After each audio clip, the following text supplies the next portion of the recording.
Hello viewers, कैसे हैं आप सब। दोस्तों, आपको हमारी कहानी अच्छी लगी तो चैनल को सब्सक्राइब करें, कहानी को लाइक करें। मुस्कान खिल उठी। फाइलें तैयार कर रिचा बॉस के केबिन में पहुंची तो पता चला कि वे घर के लिए निकल चुके हैं। ओह, लगता है जल्दी में भूल गए। चलो, उनका घर तो रास्ते में ही है, देखते हुए निकल जाऊंगी। एक बस ही तो बदलनी पड़ेगी, सोचते हुए रिचा बॉस के घर चल पड़ी। बंगले के बाहर खड़े चपरासी ने उसे अंदर बैठक तक पहुंचा दिया था। बॉस बेटे को पढ़ा रहे थे। उनकी पीठ दरवाजे की ओर थी, लेकिन डैडी मैडम ने दूसरे तरीके से समझाया था, जो बहुत शॉर्ट था। दूसरा कोई तरीका नहीं है, इस तरीके से होगा। काफ़ी देर तक दोनों की बहस सुनने के बाद ऋचा से रहा नहीं गया। सर, बच्चा ठीक कह रहा है, इसे इस तरह HCF निकाल कर करेंगे। पलक झपकते ही ऋचा ने सवाल हल कर दिया। हाँ मैडम ने बिल्कुल ऐसे ही तो सिखाया था। ओजस खुशी से उछल पड़ा। अच्छा, आप अपने कमरे में जाकर बाकी होमवर्क करो, मुझे कुछ काम है। आप यहाँ?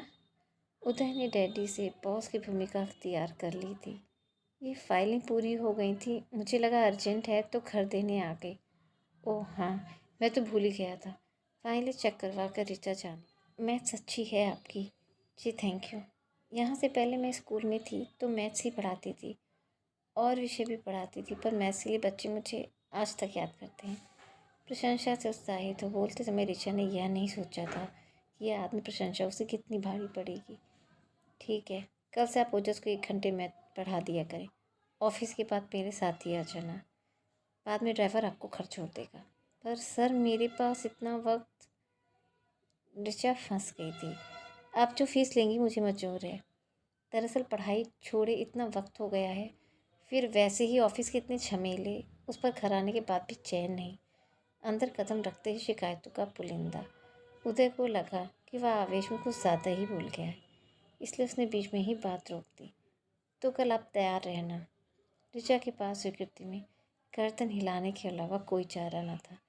लेकिन कमरे में पहुंचते ही वह अपने रूम में स्वाति के सम्मुख बिफर पड़ी। स्वाति ने उसे समझाया कि बॉस से बनाकर चलने में ही समझदारी है, जब तक कि वह उसके साथ कोई गलत हरकत ना करे।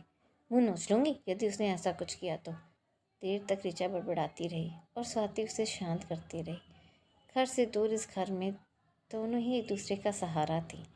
2-4 दिन चले इस क्रम में ही ऋचा के सम्मुख बॉस के घर का खाका काफ़ी स्पष्ट हो गया था। बॉस की पत्नी मालिनी काफ़ी अहंकारी स्वभाव की महिला थी। हर वक्त उनकी त्योरियां चढ़ी रहती थी। मुस्कुराना तो शायद उन्होंने सीखा ही नहीं था। ऋचा जैसी सुंदर युवती का रोज पति के संग घर आना उन्हें फूटी आंख नहीं सुहा रहा था। बॉस उदय उसे ज़रा पलायनवादी प्रवृत्ति के लगे। घर पीवी से निर्लिप्त, वे स्वयं को ज़्यादा से ज़्यादा देर ऑफिस की फाइलों में डुबोए रखते थे। हाँ, 10 वर्षीय ओजस न केवल पढ़ाई में अच्छा था, वरन अन्य गतिविधियों में भी रुचि रखता था और ऋचा के इस बारे में विचार विमर्श भी करता था। घर के उबाऊ उखड़े वातावरण से निर्लिप्त वह भी अपनी पढ़ाई, खेल कूद, कंप्यूटर आदि में ही मस्त रहता था। ऋचा की उससे अच्छी छनने लगी, लेकिन चौथे दिन ही मालिनी मैडम ने उसे अल्टीमेटम पकड़ा दिया। शाम को जिसका खेलने का समय होता है, आप दिन में आकर पढ़ा दिया करें। लेकिन दिन में मैं ऑफिस में रहती हूँ, वो मैं उधर से बात कर लूँगी। ऋचा के सम्मुख सिर्फ गर्दन हिलाने के अलावा कोई चारा न था। घर आकर स्वाति के सम्मुख खींच निकालने के अतिरिक्त वह कुछ न कर पाई। उस दिन मैडम का मूड काफ़ी अच्छा था। कल ओजस का जन्मदिन है, आप पढ़ाने के बाद यहीं रुक जाना। पार्टी के बाद ड्राइवर आपको घर छोड़ आएगा। ऋचा का मन हुआ मना कर दे, लेकिन एक तो ओजस का आग्रह और फिर पहली बार मैडम की कृपा दृष्टि, वह इनकार नहीं कर पाई। खूब सारे चॉकलेट्स और गेम्स की CD पाकर ओजस खुशी से उछल पड़ा और कंप्यूटर पर मस्त हो गया और ऋचा मैडम के पास स्वयं में चली गई। वैसे तो घर में ढेरों नौकर थे, लेकिन कुछ विशेष व्यंजन बनाने और बैठक सजाने में ऋचा ने पूरा पूरा सहयोग दिया। मालिनी उससे बहुत खुश हो गई। पार्टी में भी उसने आगंतुकों के सामने ऋचा की दिल खोलकर तारीफ की। उदय और मालिनी बड़े प्रेम और आदर से मेहमानों का आदर सत्कार कर रहे थे। उन्हें देखकर कोई सोच भी नहीं सकता था कि इतना आदर्श नज़र आने वाला यह जोड़ा साधारणतः एक दूसरे से बात करना भी पसंद नहीं करता। देर रात तक ऋचा स्वाति को पार्टी की ही सब बातें बताती रही। दोनों दिल के बुरे नहीं हैं, फिर पता नहीं क्यों एक दूसरे से इतना खिंचे खिंचे रहते हैं। जब हमारी शादी होगी तब सब समझ आ जाएगा। अभी सो जा, मुझे भी सोने दे। साथी करवट बदल कर लेट गई। चाय के साथ टैबलेट देकर लौटने लगी तो मालिनी ने उसका हाथ थाम लिया। कुछ देर और बैठो, तुमसे बातें करने का मन कर रहा है। आत्मीयता में मालिनी तुम पर आ गई थी। ऋचा उनके दिल के दर्द को महसूस कर चुपचाप बैठ गई। उदय और ओजस दोनों ही बहुत व्यस्त रहते हैं। मैं बहुत अकेलापन महसूस करती हूँ। टीवी पर सास बहू सीरियल्स देखकर आखिर कितना वक्त गुजारा जा सकता है। किटी पार्टियों में भी मेरी ज़्यादा रुचि नहीं है। सच कहूँ तो अभिजात्य परिवार से होते हुए भी मुझे इस तरह की कोई लत नहीं है। फिर तो आपका और सर का नेचर एक जैसा है। वे भी तड़क भड़क से दूर, शांत, सीधे साधे हैं। ऋचा ने अपना मत रखा। हाँ, काफ़ी जान गई हो अपने सर के स्वभाव के बारे में। अच्छा, तुमने कभी किसी से प्यार किया है? यह क्या सवाल है? नहीं तो। ऋचा की ज़ुबान लड़खड़ा गई। अच्छा, पहले प्यार के बारे में तुम्हारा क्या ख्याल है? ऋचा उठ खड़ी हुई। आपको शायद गलतफहमी हो गई है। तुम गलत समझ रही हो। बैठो। मैं यह जानना चाह रही थी कि क्या इंसान कभी अपने पहले प्यार को भुला नहीं पाता? क्या उधर उस टीचर को कभी नहीं भुला पाएंगे? कौन टीचर? ऋचा को बात कुछ कुछ समझ में आने लगी थी। तो उसके प्रति दूरी बरतने के पीछे मैडम के मन का यह पूर्वाग्रह था। उदय एक साधारण परिवार की लड़की जो एक टीचर थी को पसंद करते थे। लेकिन जब मेरा रिश्ता गया तो उनके माता पिता ने बात पक्की कर दी। उदय जानते थे कि उस टीचर से शादी के लिए अपने माता पिता को कभी नहीं मना पाएंगे, इसलिए पूछे मन से मान गए। आप ये सब कैसे जानती हैं? खुद उदय ने बताया था जब हम पहली बार अकेले में मिले थे। तो आपने शादी करने से मना क्यों नहीं कर दिया? इसका जवाब मुश्किल है। एक तो शायद यह कि पहली नज़र में उदय जैसा सुदर्शन, सुसंस्कृत, शिक्षित, उच्च नौकरी वाला युवक मुझे भा गया था। दूसरे, मुझे लगा उदय उस लड़की के तो कभी होंगे नहीं, तो फिर किसी और के होने की बजाय मेरे ही क्यों ना हो जाए। कुछ मुझे अपने रूप और पैसे का भी घमंड था। मुझे लगा कि शादी के बाद उसे भूलकर मेरे दीवाने हो जाएंगे। फिर ऋचा को इस प्रेम कहानी में रस आने लगा था। उदय ने मुझे सम्मान दिया, कभी तिरस्कृत नहीं किया। लेकिन वो प्यार, वो दीवानगी जिसकी मुझे अपेक्षा थी, मुझे कभी हासिल नहीं हुआ। अपना दम खोखला साबित होने पर मैं चोट खाई नागिन की भांति बिफर पड़ी। बात बात पर उन्हें प्रताड़ित करने लगी। अपने पैसे का रौब दिखाकर उन पर हावी होने का प्रयास करने लगी। फलस्वरूप उदय मुझसे कटने लगे। मैं आज भी उनकी पत्नी मात्र हूँ, प्रेयसी नहीं। क्या उदय सचमुच अपने पहले प्यार को ज़िंदगी भर नहीं भुला पाएंगे? पूरी कहानी सुन लेने के बाद ऋचा का आत्मविश्वास लौट आया था। वो स्वयं को काफ़ी महत्वपूर्ण समझने लगी थी। मैं इस अनुभव से गुजरी तो नहीं हूँ मैडम। प्लीज़ ऋचा, मुझे मैडम मत कहो। छोटी बहन मानकर तुमसे अपना दर्द बयां किया है। दीदी, मेरी जानकारी तो यह कहती है कि पहला प्यार विपरीत लिंग के प्रति शारीरिक आकर्षण मात्र होता है, जो समझ जाने पर अपने आप समाप्त हो जाता है।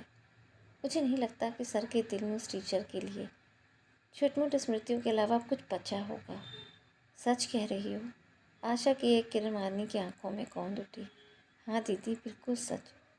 तुमने मेरे दिल को आज बहुत तसल्ली दी है। मालिनी ने भावावेश में ऋचा का हाथ कसकर थाम लिया तो वह अनमनी से हो उठी। मैं अब चलती हूँ, बहुत देर हो गई है। ऋचा की व्याकुलता स्वाति से छुप नहीं सकी। ऋचा ने सब कुछ उगल दिया। मैं नहीं जानती स्वाति, दीदी को तसल्ली देकर मैंने अच्छा किया या बुरा। मैं बस इतना जानती हूँ, मुझसे उनकी पीड़ा नहीं देखी गई। मैं दिल से चाहती हूँ कि उन दोनों का मिलन हो जाए, पर कैसे? इतने नाजुक रिश्ते के बीच में औखड़ करूँ भी तो क्या?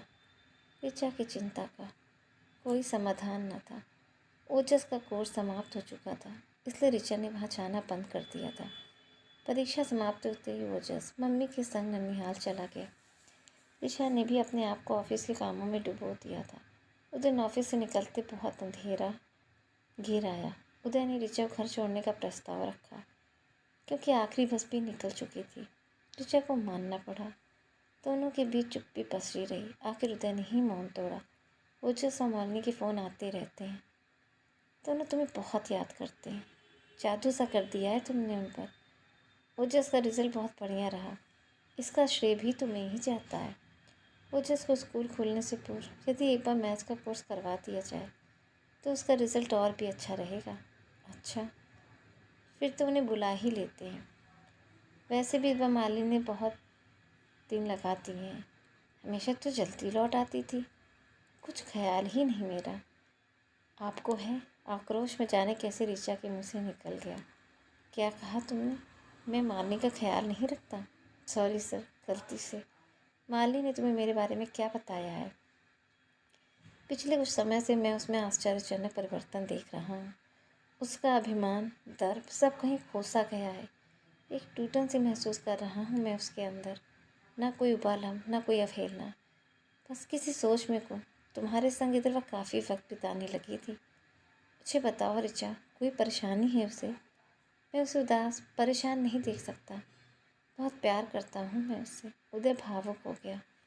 तो फिर वह टीचर से रहा नहीं गया। कौन? शायद तुम मोना की बात कर रही हो। मालिनी ने बताया होगा। उसे तो मैं कब का भूला बैठा।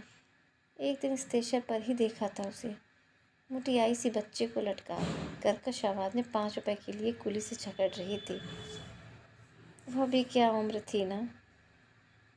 नई नई जवानी, नई नई खुमारी, हर सुंदर लड़की प्रेमिका नज़र आने लगती है।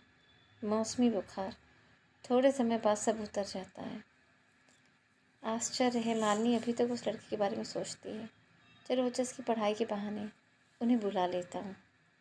यह ठीक सुझाया तुमने। बस यहीं रोक दीजिए, मैं चली जाऊँगी।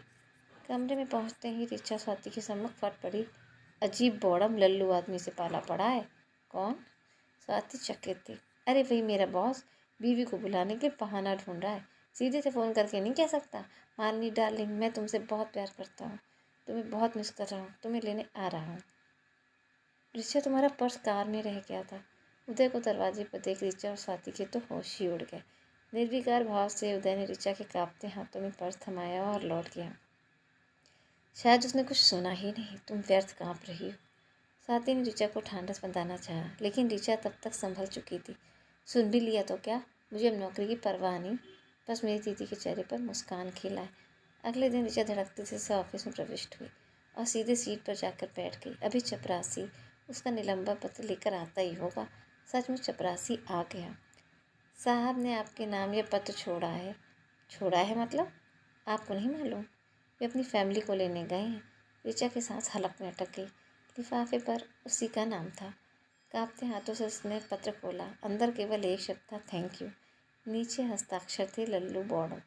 ऋचा के चेहरे पर अनायास सी मुस्कान खिल गई। दोस्तों, कहानी आपको अच्छी लगी तो कहानी को लाइक और चैनल को सब्सक्राइब करना बिल्कुल ना भूलें।